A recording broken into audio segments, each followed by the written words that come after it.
Welcome to the regular meeting of the Planning and Zoning Commission, Monday, February the 6th, 2023. As of tonight, we do have a quorum. Tonight, as president is myself, Gary Parks, chair. On my right is Ms. Garrett, member, and Meg here is an alternate. And also, too, by Zoom, we have Leroy Clark, he's the vice president, vice chair, and also too have city staff here, Ben, director of development services, and Emma, the planning and zoning manager. Actually, tonight we have two agenda items. One is consideration of approving the minutes of the following meeting minutes of the City of Red Oak Planning and Zoning Commission from January 3rd, 2023. And also, two, we have another item, which is consider approving a preliminary plat for property zone plan development 148 for the development of the single-family residential subdivision, open spaces, and commercial lots on approximately 43.74 acres. DJ Rambler's survey abstract number 1146, further described as being south of East Ogola Road and approximately 290 feet west of Pratt Road in the city of Red Oak, Ellis County, Texas. Case number P as in Paul's, answer is the same 23-02, requested by, sir. Yes, sir. He's just reading off the, agenda item. Yes, sir. And we go to the public hearing after that. Requested by TPS Red Oak LLC. Commissioners, I have any questions about the two consent items? Questions? And can I have a motion, please? We approve it. A second. All in favor? Aye. Aye. Ayes have it. And we move on to the new business, which is consent agenda item number 3. And that one is conduct a public hearing and consider a zoning change from agriculture to commercial district C-1 for the development of restaurant part of the property described as lot 20R, block A, Beaumont Acres Edition, J.A. Rollins survey, abstract number 917, and address as 2621 Ogola Road, City of Red Oak, Ellis County, Texas. Case number P as in zebra, C as in cat 23-01, requested by MINGAB LLC. Staff, please. Good evening, Commissioners. This is a request to change the zoning on the subject property from agricultural zoning district to commercial district 1 for the purpose of developing a restaurant. The applicant has submitted an amending plat to combine the 3 existing lots into one lot. The site plan, elevation plan, landscape plan, and all other relevant plans will be submitted during the permitting phase. Staff recommends approval of the zoning change request as presented.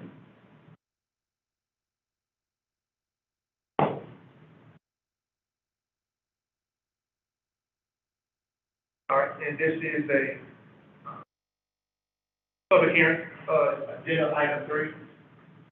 So, first, let those in favor of this item go first, and those who have against this item or have questions, please let me. Do you have any maps or anything to show us? I'm sorry, I'm trying to get it up on the screen. If you want to come over here and sit next to me, I can show you.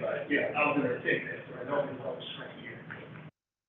And we'll consider agenda item number 3.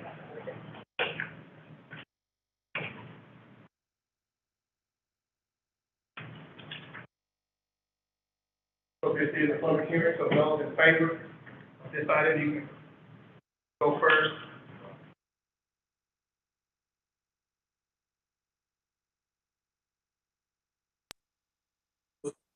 Hello there.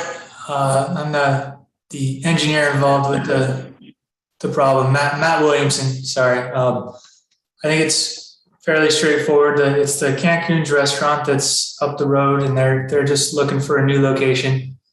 I think it fits. Sir, I'm sorry.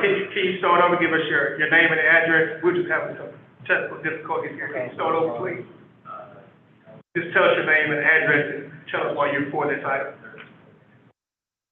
Sorry, Matt Williamson, address 4924 Bolero Court, Fort Worth, Texas. I'm the civil engineer helping out the owner to try and move his restaurant up the road. So I'm just here for if you have any questions that you need of me. Okay. Thank you, sir. Anyone against this item or anyone that has any other questions regarding agenda item 3? Not, can I have a motion to close the public hearing?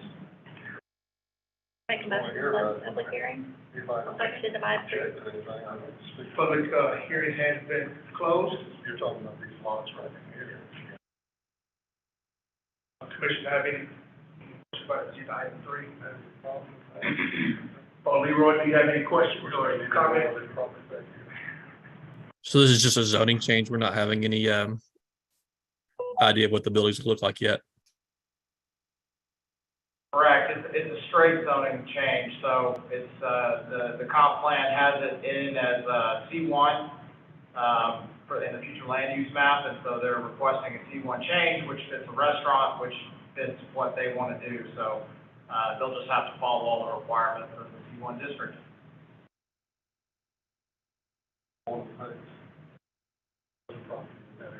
Just that.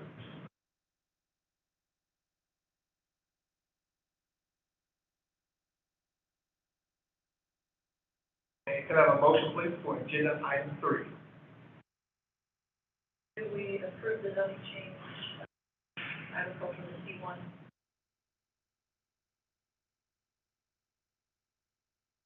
Second. All in favor? Aye. Aye. Agenda item 3 has been approved. Moving along, agenda item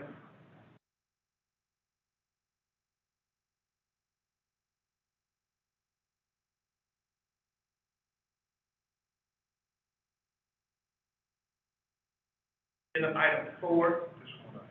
This is also a public hearing.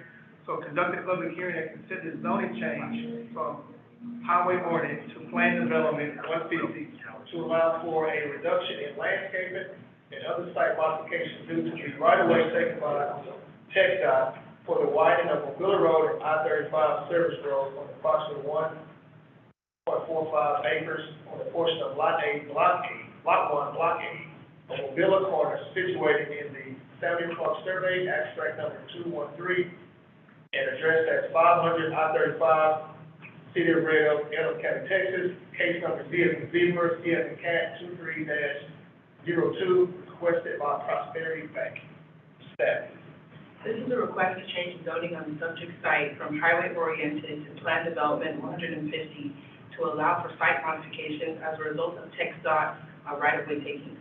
Due to TxDOT right-of-way takings, property will be removed along the west and south boundaries of the site. Major changes include the proposed signage, new driveway, and landscaping amendments. The existing pole sign has recently been removed, and the proposed location is less than 25 feet from the property line, which is less than the city's minimum requirement. The Texas Department of Transportation will construct a 25 feet retaining wall in front of the building that will obstruct visibility from I-35. The applicant is proposing the pole sign to be located 10 feet from the property line in order for the signage to have more visibility from I-35. Staff recommends that the pole sign be approved with the proposed location and be clad with stone or stone veneer to match the building's material. Due to the removal of the existing driveway approach on the southwest side of the property, a new bypass driveway will be added on the south side of the property to eliminate any dead-end parking and allow for the flow of traffic to continue on site. All street trees along I-35 service road will no longer be located on the property due to the right-of-way taking on the west side of the site. The applicant is exceeding the minimum shrubbery requirement and all other landscaping requirements. Staff recommends approval of the zoning change request with the condition that the pole of the pole sign be clad with stone or stone veneer. and the architect is online. Thank you, staff. This is a public hearing. Those in favor of this item, you can state your name and your address. You can go first. And those who have questions or concerns of, if they have questions regarding this agenda item, you can go second. So, those that are in favor of this item, if you're on Zoom, please state your name and your address. Yep. And, let us Yeah, my name is Chris Adams. I'm with SLI Group. Our address is 15810 Park 10 Place, Houston, Texas, 77084. And I am the consultant working with Prosperity Bank on this zoning change and the requirements for their new building. We do have DKs as representative of Prosperity Bank as well on the call. But I did just want to point out a few things. To start with, we are sensitive to the ordinances of Red Oak, and we constructed this building about 6 or 7 years ago, and we did comply with all the ordinances at that time. We didn't have any plans to change anything, but unfortunately TxDOT did. So they have taken our front parking and or not front parking, but our front right of way, or what was now in the right of way, and encroached on our parking. And also our sign, which was right at the northwest corner of the site, has been removed. And so we do need a new sign. When we developed the building, we developed it around several very large live oak trees to the south of the building. And part of the reason that we want to keep that sign forward is to keep them forward of the sign forward of those oak trees, so that we do have visibility. And also, as you come down the feeder road for I-35, when you're heading from south to north, you're coming underneath Ovilla Road as it goes over I-35. And there's limited visibility of the building from that area south of Ovilla Road. So that's another reason we want that sign farther forward, closer to the road.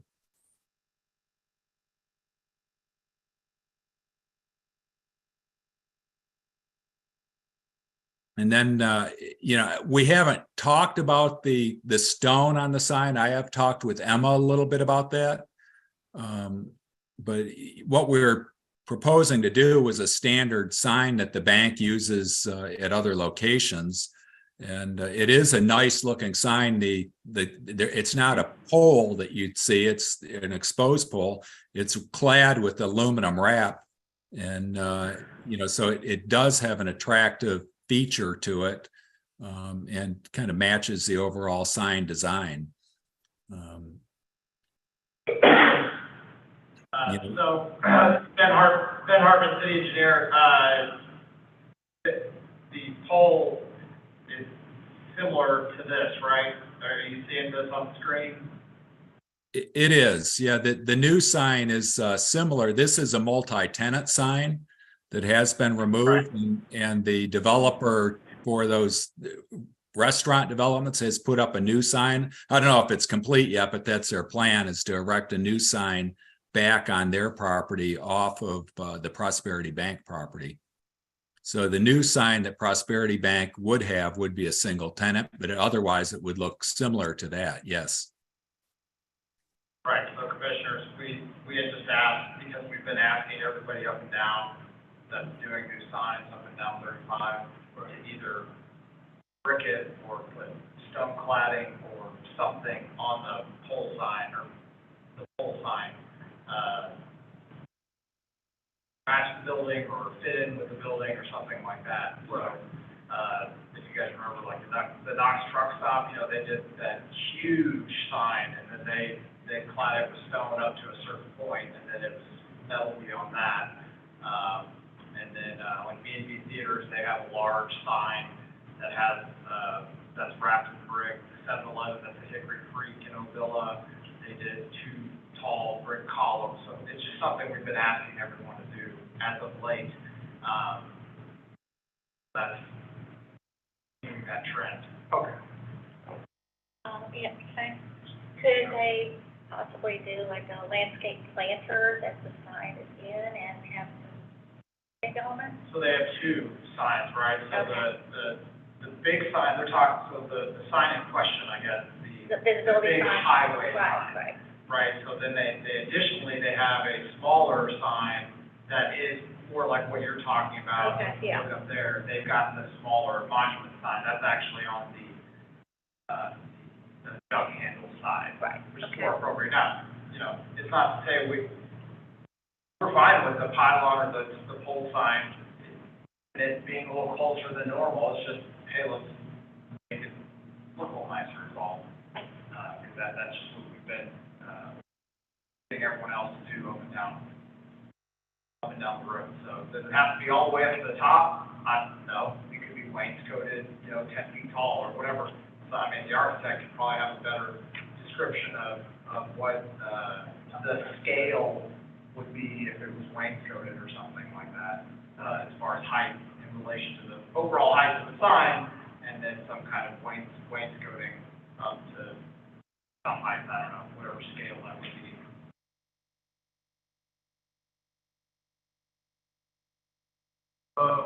Anyone else that has any questions regarding agenda item 4? Not, can I have a motion to close the public hearing, please? Move to close the public hearing. Second. All in favor? Aye. Aye. The public hearing has been closed. Commissioners, do you have any questions regarding agenda item 4? So there's no, frontage road on the same level as the bank where this is done, right? This is, all that's all gonna be up higher. There still will be a road, but yes, it won't be there at the front. There's going to be a massive retaining wall that goes up, and then coming down from the bridge, you'll be up high and get down to the main, either the main lane or you can stay on the front road, but the front road is going to be up high. Yeah, okay. So I'm just curious, this brick wall is right there at the edge of their parking lot. Yeah. How it's drawn. Well, I believe there's still going to be a lane there, but the majority of the traffic stays up. There's still a way to get underneath the bridge.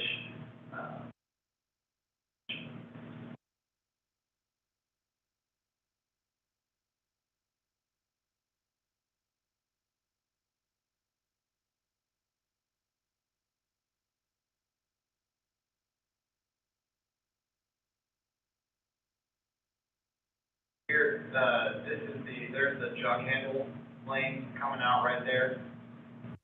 Here is their driveway entrance. So the gray here is the roadway that will remain, 29-foot wide, and then this thick black line is that tall retaining wall. You'll be able to, come down the jug handle and go right, but you'll additionally have a super high retaining wall with a lane above it, coming down that way. So that makes sense. Does that answer your question? Okay.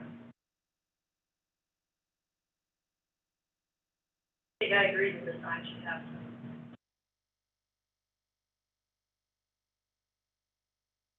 I agree with that also. That being said, can I have a motion, please?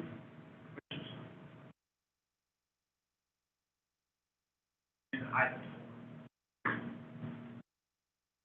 I move that we approve agenda item 4, the condition of the whole sign.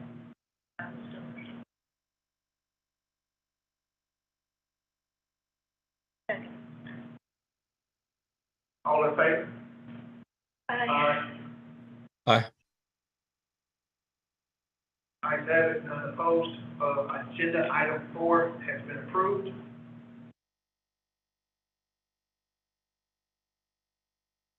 Move along, we're now in agenda item 5. This is also to a public hearing and consider a zoning change from plan development 66R3 to plan development 66R4 for the development of a data center on the property described as a tract of land out of the Benjamin Fraser survey. Abstract number 371, Edmund Shirley survey, abstract number 1013, and and the Johnson Survey abstract number 1014 on the northwest corner of East Little Road and North State Highway 342 in the city of Red Oak, Ellis County, Texas. Case number D as in Zebra, C as in Cat, 22-39, requested by Alamo Mission LLC in Red Oak Industrial Development Corp. Staff. This is a request for the approval of development plans for a data center. The data center will be constructed on Lot 1, Block A, Phase 1 of the development, and will consist of the main building and accessory structures. The site meets the minimum landscaping requirements as conditioned in the approved PD and will have an earthen berm along the west side of the site. There will be an 8-feet chain link fence with barbed wire which surrounds the site for security purposes. Landscaping will be installed between the chain link fence and the right-of-way to obscure the fence's visibility from the street. Staff recommends approval of the request as presented. And this site, in particular, already has a PD that was approved for it with the development standards. They're coming in to submit the development plan, which is the landscape plan in your packet, the site plan, and the elevation. Okay. And the applicants are here. Okay. Thank you. This is a public hearing, so those that are in favor of this item, you can go first. Please state your name, your address, and let us know your thoughts. After that, those who have questions or against this item, you all will go second. So, those who are in favor of this item, microphone is yours.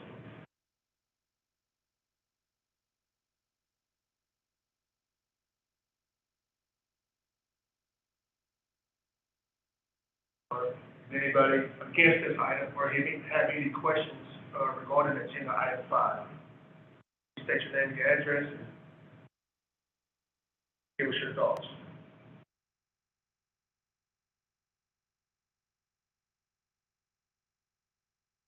Can I have a motion to close the public hearing? Do we close the public hearing? Second. All in favor? Aye. Ayes have it. Agenda item 5, public hearing has been closed. Commissioners, do y'all have any questions on agenda item 5?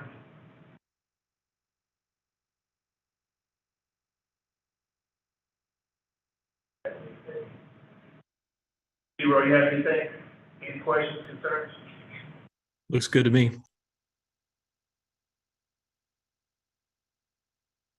And can I have a motion, please, for agenda item 5? I move that we approve agenda item 5 as presented.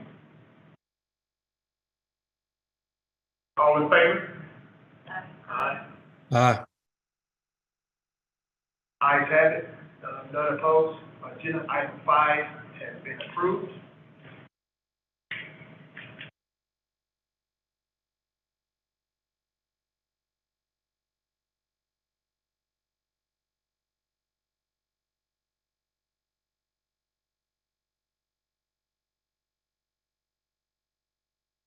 And moving along, we have the next item is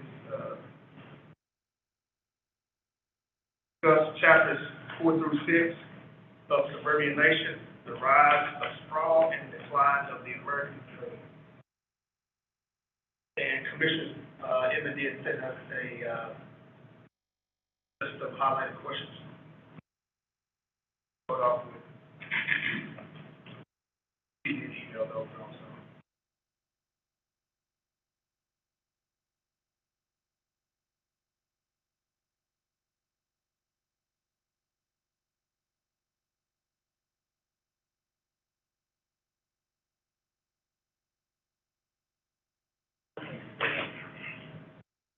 I guess tonight's discussion is going to be chapters 4, 5, and 6. Did you all have anything interesting about the concepts presented here? That makes a lot of sense. Right. They sure do. A lot of concepts. A lot of discussion about placemaking, Well, one of the things that was written was, what opportunities are there for useful public realms for social spaces in Red Oak? And, I just would like to see a town square. Now, we can't have a town square with a courthouse, but it could be a town square park, ringed with commercial, restaurants, retail, residential, like above or something. Opportunity somewhere, whether that becomes a city fraction center. I guess that would all depend on what it was, that would be part of the programming. Right. I think we need something like that. There's no real place for us to gather, except at a ball field.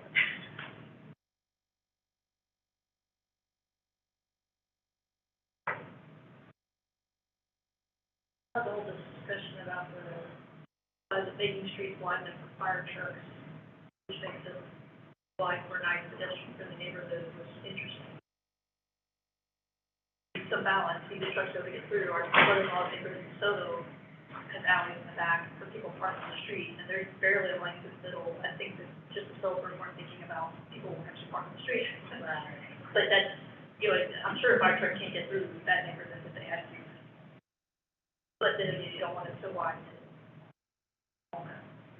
I know in our neighborhood in Oak Tree Estates, we had that situation happen this week. I had a neighbor, I live at the end of a cul-de-sac, and the neighbor next door to me, part of that cul-de-sac, and they had to call for an ambulance. And the ambulance arrived, and then this big fire truck arrived. And there's cars parked on one side of the street. Luckily, no cars were parked on both sides of the street, which often happens. And I'm thinking, okay, now, they had to wait for the fire truck to back out of there to take the ambulance out of there. And it was just awkward. Right. And I don't understand why the fire truck comes as well, unless that's the protocol that they have. Yeah, it is, they all do it. Give them something to do So, on a slow let day. me get on my soapbox about the fire department myself, but, it's not in my opinion, it's not that the streets aren't wide enough, it's that our fire trucks are completely oversized, Yes, right? And why is that? Because everybody goes, and what the best, oh, the greatest. and it's the mindset of like, oh, we gotta get first responders, gotta do everything they want. SWAT tank, all this stuff, and the fire truck, the hook and ladder, and the thing is like, all right, guys, we don't have any 10-story buildings here, right? Yeah. That's kind of how you get to that point, and then they're screaming, hey, well, I gotta have 35-foot wide residential streets so I can get down it. And I'm like, well, wait a minute. If I built you streets that were only 24 feet wide, and the 1 or 2 times per 5 years that you just absolutely have to get there, and there's cars parked in there, it would actually cost the city less for you to ram 5 cars off the side of the road than it does for us to replace And a that hydrant 40-foot wide street. Like in our cul-de-sac, the hydrant is back on another road. So it's not like they would have to pull down there anyway. I mean, they could pull their hoses if there was a fire. Right. I don't know, it was appalling to me that they brought a fire truck. I thought, But we have an emergency here. it's funny, it's a very small thing that has this amplified effect once you push it out, and it gets to the development phase. And these guys are telling us, we need bigger trucks, oh, now we need bigger roads, we need this, we need higher awnings, and all these things that make it uncomfortable because we're designing for a vehicle. So we're designing for the fire department, That's- and all of our standards are gonna be based around that, and so the book is just throw that out the window, because we're gonna be able to do that if we have to supply the fire department requirements, so. Well, it's a mix, we gotta educate and Get a new fire chief. Get them to agree. It's not that, that's how they all, it's like that in every city. But even if we do have to work with wider streets, can we make some sort of accommodations to help create more safer, comfortable streets? Well, and I would like sidewalks Right, like added sidewalk. Yeah, y'all don't have. We don't have any Yeah. sidewalks. Right. Well, it's been a mission of the city since '08 or '09, I don't know, that's like everything's gotta have a sidewalk. And so that's why we sidewalks on almost everything. Now this doesn't have sidewalks, actually specifically does Google stuff because Yeah, it's an industrial area, we don't want Right. people walking around. right. But I can But see yeah. for safety purposes, sidewalks, and if you have landscaping, it should be trees that have a high canopy, Right. so people can't hide, you know. And yes, window facing the street, Right, you know. but also getting the homes closer to the street. Yeah. Having porches. Yeah, Yeah. You know, one of the things that people don't think about is, the reason why we have a 25-foot build line. That's because all these developers wanted front-facing garages so they could put cars right in front. So then everybody kind of forgot that's why we had 25-foot build lines, and then everyone's like, oh, yeah, I want a 25-foot build line, even if they got a rear entry garage. Well, wait a minute. That doesn't make any sense. So a lot of it is people not remembering or understanding or knowing why the original thing got done, and then we apply it to everything, and again, it's got the cascade effect. Just like, you know, I know tons of engineers that, you know, they design by the book, but they don't know the original intent of the design of the book. So when you start talking about wide lanes and things like that, the original lane width was derived from highway design manuals. Okay, it's a 12-foot wide lane. That's a huge. Most cars are 7 feet wide. And back then they were even narrower. And so this idea that you got to have this 12-foot wide lane was based on the fact that vehicles were going 60, 70 miles an hour. So it was based on the speed of the vehicle. Instead of taking the speed of the vehicle and designing an appropriate street on your local street that you're only going 35 or 40, everyone just said, well, the highway's got 12, let's do 12. And that's how you end up, and then it's like, well, now we got to have parking. So you got a 30-foot wide street where, from a volume perspective, a 24 would be sufficient or less. Again, it's just not getting to that root understanding of like, well, why were these standards in the first place? And they're, you know, especially engineers, they get too focused on, well, what's the vertical curve going to be, what's the horizontal alignment, and how many lots can we sit on this alignment and all this stuff. And it's like, wait a minute, we could probably get you a whole better neighborhood with more lot yield if we shrunk the street down, you know. But then fire comes in and they're like, I can't have that narrow street. I'll take it on that. I thought it was a really interesting read, that, all the references to Florida. I lived in Florida for 29 years, so I've been to all of those places. Yeah. And it's truly beautiful the way, you know, especially Coral Gables, of course. Yeah, and then the high curves from Tampa for the drainage when it floods. That's silly, but that's reality, Yeah. you know. So, that's a challenge walking around. I see a lot of people just parking on the street. I know I was in Mesquite, golly, I'm in the truck and I can barely go straight down. We're going to people park on both sides. That's kind of the issue too. Park on narrow street, people park on both sides of the street pretty much all the way down. Yeah. There wasn't this was going on there, it's a weekend. Wow, I can somebody just go straight in the street now. Going to the left and to the right. The people park on the street now. Yeah, That's city ordinance. The park on the street over. I wish there was, 72 hours. but that's on public property. Public road.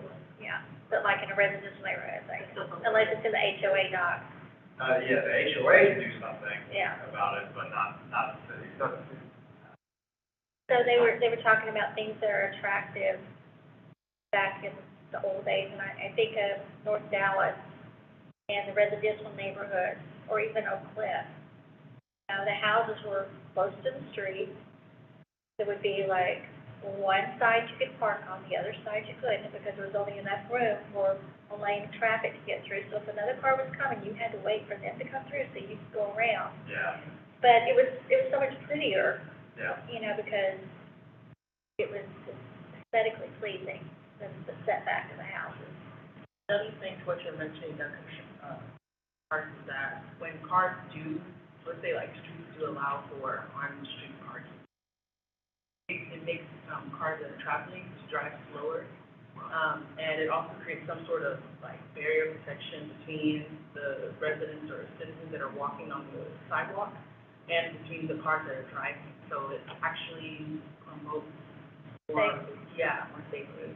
And do y'all notice like the difference between when you're driving in like, let's say downtown Dallas and other, what's the difference in how you drive?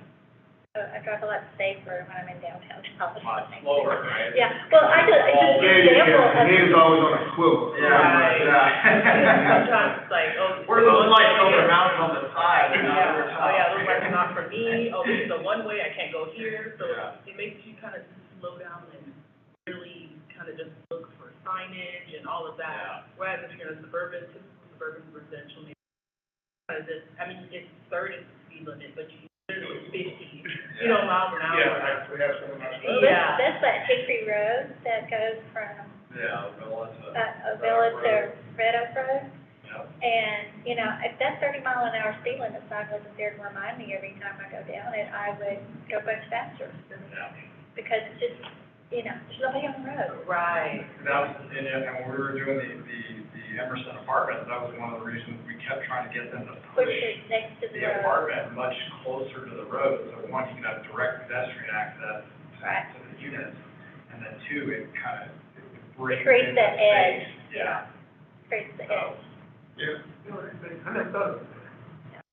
And what do you think of cars that makes you slow down? Well, actually, That statistically, there's actually less accidents in those types of streets compared to the wide streets with all the space. And it's kind of counterintuitive. You think it'd be the other way around because it's a little bit confusing in the more, tight-knit, narrow streets. So I think that's interesting. Could be in the development. try to do that, so like when we talk with developers and stuff, one of the things we like to talk about are street trees and layout can work, pushing the homes closer and doing something, reloaded something. Atypical for North Texas development, it's kind of getting a lot more traction now, so more developers are understanding of it. But a lot of them, if you start saying stuff like that, they just throw their hands up, oh, we can't do that, we can't do it, just because they're not used to doing it. I had thought about the North Dallas special issue of the house with all the different levels in the front and how having a house with the same level, simple front makes it comfortable to walk down that road. That's right. That makes sense. Outdoor living, how they refer to it. That space, having the buildings approaches to the street. Having, I don't think here we allow the picket fences. Well, The fort, I don't think we allow those fences, but. Yeah. Well, if we had a neighborhood that was designed to look more historic, Sure. we would probably have pickets. yeah, and there is a neighborhood that I made a lot of these suggestions to emulate an older style where you not only had single-family homes, but you had like duplexes and fourplexes that looked like single-family homes also in the neighborhood. They didn't get too much for, I guess we haven't really heard back from them. But that was something that could support stuff like that, right? Pushing it way up, having long driveways that go back to detached garages, possibly some garages would have an apartment above it or something. An ADU in the back or something, that could increase in density without sacrificing, or not without sacrificing, but without changing form from what people see. 60-foot wide lot, you just have a house or ADU in the back, or it's a stacked duplex. So the owner lives on the bottom and he rents out the top, whatever. Do that a lot in New England. Yes, yep, all done before zoning law. Yeah, I have a lot of relatives that have homes up like that. I was thinking too, just regarding streets. It's now you got so many people, you know, Uber Eats, Amazon and all that, you know, that's more traffic I see now. You know, like this morning, a lady dropped off groceries at my house. And ordered groceries, she had like 15 bags. But I'm thinking if the street was real now, she about to stop in the street, right? How long are you gonna stay in the street trying to deliver? So I think they're probably have some kind of thing now. I would you say, got contractors and stuff. yeah, but to that, you know, you've got streets all over Europe that have been in existence for 4,000 years that were all built around walking horses and chariots. Right. That are somehow functioning, you know, they're getting their Amazon package. Yeah. I don't see it more now. But that same thing goes back to fire truck. If you've ever been to like, Rome or, I mean, basically any other of the larger, older cities over there, their fire trucks, even though they have larger scale buildings, their fire trucks are made to go down these alleys and these small, places, and they figure it out, they make it work, you know? Americans are spoiled though, it's all their states, if you were to go backwards. so- Right, exactly. So we went opposite, because we're, you know, basically, the majority of our country has been developed since the time of the automobile, right? So from 1915 on, where most of our growth has occurred, except for in those really big cities in their dense cores where they were originally, you know, centered around walking. So a lot of ordinances are kind of created for development to, I guess, accommodate cars rather than people. So then, we get kind of stuck in that framework. Now you got delivery trucks. Neighbor across the street has some stuff delivered, it's kind of like, trying to work, I know what he's gotta move. He's looking at me, I'm like, you know, I don't have to say that to you, know I can't get out, he's kind of staring at me. It just, they cause so much I saw issue. something interesting the other day. At the end of my street, I could see all the cars coming from my front windows, and the Amazon driver pulled on this side of the street, the very first house, got out, took a package, backed up, moved over to the exact opposite house on the other side of the street and parked, and got out and took a package. I'm like, do they have a GPS or something that they have to? They probably have to hit the GPS mark or something. Yeah. Like that, I'm sure. Yeah. That was just like, really? Yeah. Okay, so chapter 5 discussed the American transportation. Anything? I think after, when they increase a road after 4 years or so, it's Right, yeah, so that was very interesting to learn that the traffic just increases as much, and when they take down the highway, traffic doesn't increase anywhere else. right. So people are figuring out a way to go around it or not driving at all. So the more highways we build, the more roads we build, the more people are willing to live further away from their jobs and the center of the area. So, yeah, I can agree with that. Well, and I think that those people that commute to work, it's like a badge of courage that you wear. I drive an hour to work every day. You know, it's like, yeah, it's like they're bragging. Yeah. They don't want sympathy, really, I mean, they want sympathy, but it's like, you know, poor pitiful me.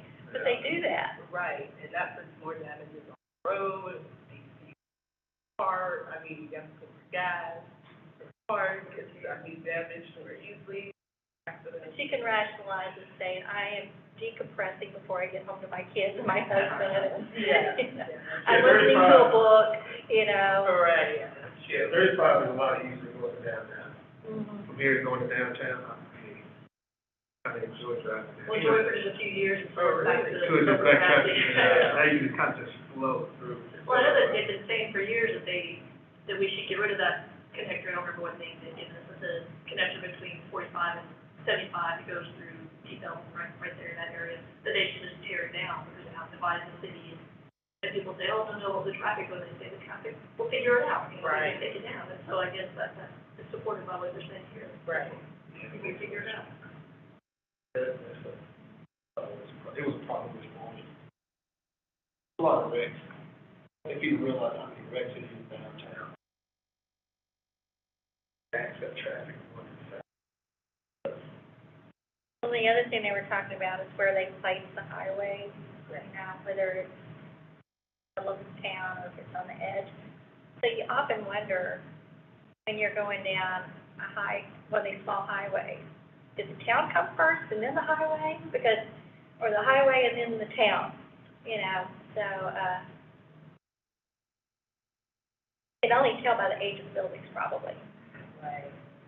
As you referenced in, or they referenced in Europe, there's a lot of areas where you can just take a train and then there's literally just countryside like everywhere until you reach the urban area. Then you start seeing a lot of buildings and structures. But then here, it's like everyone's building right on the highway. So it's like kind of takes away from the community. So there was an example where we said, hey, cities are gonna, you know, the federal government's gonna put so many dollars and allow you to, you know, build highways in the cities. Okay, how about you all put some sort of hold on allowing, like, for zoning, don't allow development to be right up along the highway. So, and that's a concept that was introduced, but maybe considered radical to some local government. Well, and then this whole train thing, you know, is the train ever gonna get built here in Texas? You know, there are too many people that are too independent, they want their car. You know, well, I have to have my car when I get there. It would take a generation. Right. Yeah, it It would. would take. I mean, we went through this in Tampa, the bullet train between Orlando and Tampa, between Tampa and Miami, and, like, you know, everything. The proposed one between DFW and Houston.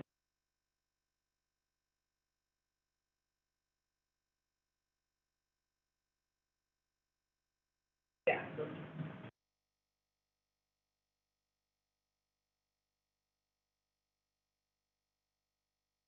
So chapter 6, sprawl and the developer. So in y'all's opinion and from your experience of being on the commission, how do you think developers are, residential developers are viewed?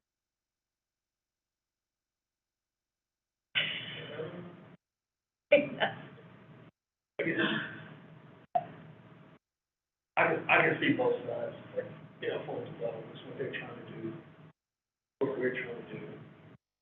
They're trying to make money. Yeah, so the developer. It's all about the money. On their side, it's involved in financial, you know, it's just gonna pan out. Well, they gotta get financing, so they gotta give something that will sell, and they've gotta give something that they can afford to build, so they're kinda, you know, Then they have to please us, so I think that's kind of, yeah. they kind of get a mixed view on it. Once you look at both sides, you're like, oh, you understand, but you kind of look at it from the side as a citizen, you know, you probably like, I don't like those sides. Right, it's probably a healthy mix. Of course, they have to make their profit, but still, accommodate the.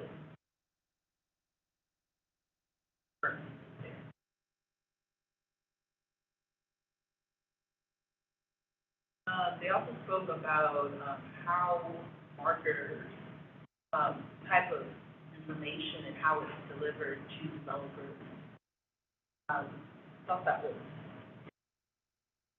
I've been to those homes, Oh, really? those shows that they're talking about in here, and, yeah, it's just crazy, you know, everybody's trying to get you to, you know, design this in your house or that,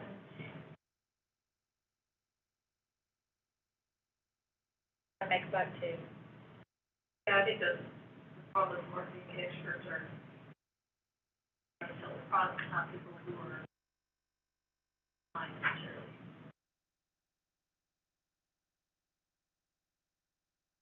Right, they That's gave true you, in most industries. sorry? That's probably true in most industries.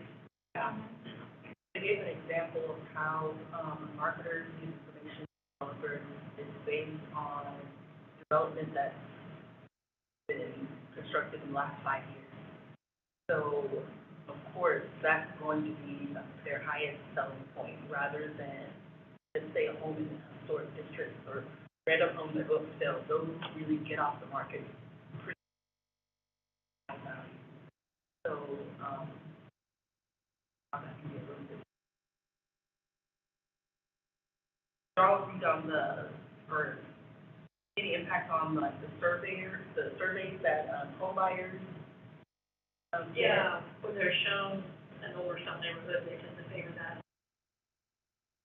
right, and it's sort of how the information is the home buyers, yeah. Yeah.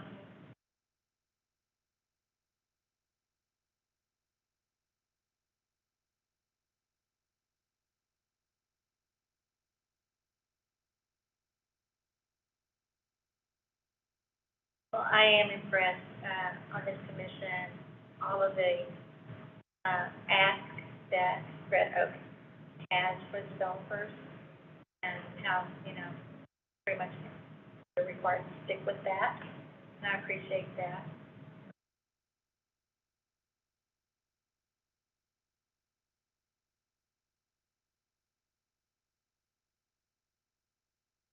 Any other comments or questions? Or Vice Chair Weiss, did you have anything you wanted to add? Well, I think we forgot about it. No, I was So listening. quiet. I'm looking forward to I-35 being taken out. Oh, come on, Leroy. What time we get to work, Leroy? Want me to, get on the horse or something?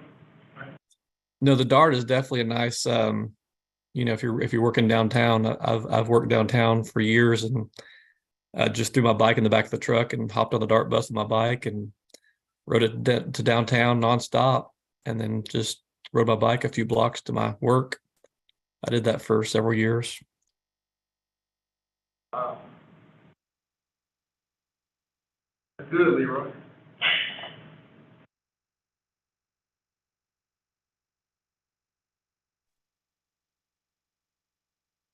If y'all don't have any other comments, we can discuss chapter 7, 8, and 9.